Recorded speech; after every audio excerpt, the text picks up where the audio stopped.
Por quais caminhos você está buscando a Deus? Bom dia, sou o pastor Lohan Castro e este é mais um episódio do Momento com Deus. Bom, queria falar com você sobre isso. Eu já disse aqui certa feita em outros vídeos que todo ser humano nós temos uma inclinação pela questão divina. Por quem é Deus, onde encontrá-lo, como encontrá-lo. Os judeus eles usam uma expressão interessante, eles dizem que o homem possui dentro dele uma espécie de a centelha divina, né? É o fato de Deus ter nos criado a sua imagem e semelhança, e ainda que vaguemos aí pelo mundo afora, há em nós uma sede e uma fome de Deus. No entanto, muitas vezes nós nos recusamos a nos entregarmos a Deus quando Deus se apresenta a nós por entendermos que isso vai custar para nós renúncias. E há uma palavra em que Jesus explica mais ou menos por algumas características do caminho que te fará encontrar a perdição e do caminho que te fará encontrar a salvação, ou seja, Deus. Mateus capítulo 7, verso 13, Jesus disse assim: Entrai pela porta estreita, porque larga é a porta e espaçoso o caminho que conduz à perdição, e são muitos os que entram por ela.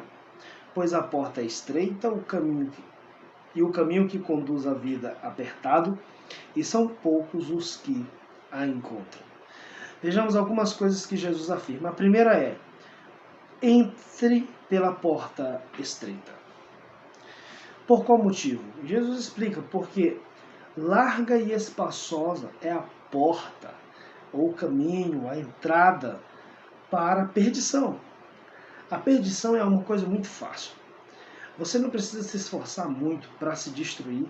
Você não precisa se esforçar muito para destruir a sua vida espiritual, destruir a sua família, destruir o casamento, destruir a sua casa.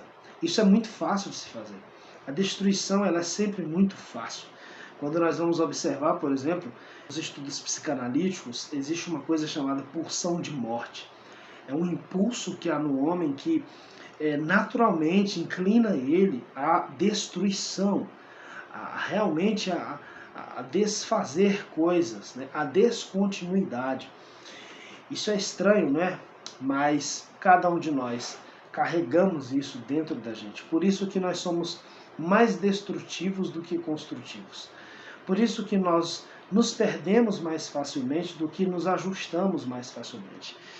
E Jesus aqui, ele está falando sobre isso, sobre o caminho, não os caminhos existenciais, mas o caminho da vida eterna mesmo, como eu encontro a Deus.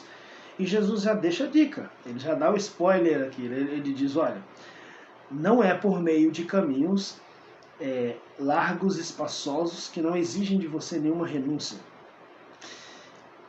Esse caminho te conduz à perdição. Agora, quais são as características do caminho ou da porta que te faz encontrar a Deus? Jesus diz no verso de número 14: Pois a porta é estreita, e o caminho que conduz à vida apertado, e são poucos os que a encontram. Por que o caminho para Deus é um caminho apertado e a porta é estreita? É no sentido de que só cabe você. Isso mesmo.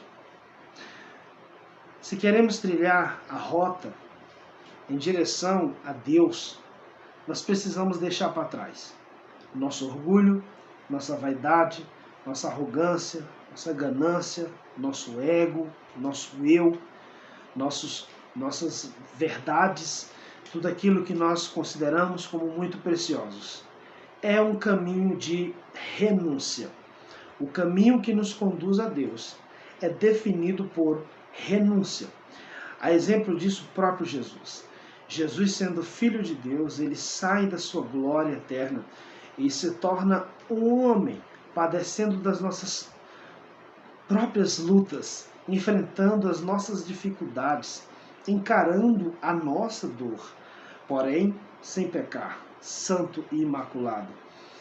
Bom, Jesus é o exemplo de renúncia, mesmo não precisando e não tendo necessidade alguma de renúncia, pois ele é perfeito. Mas ele vem como um exemplo supremo para nós. Que a relação verdadeira com Deus é uma relação de renúncia. Mas não só de renúncia. É renunciar coisas pífias por uma grandeza, por tesouros inestimáveis que nós só podemos encontrar em Deus. Escolha a porta estreita. Caminhe pelo caminho estreito. Deixe toda a sua bagagem do lado de fora e entre no caminho da salvação. Que Deus te abençoe. Fique na paz.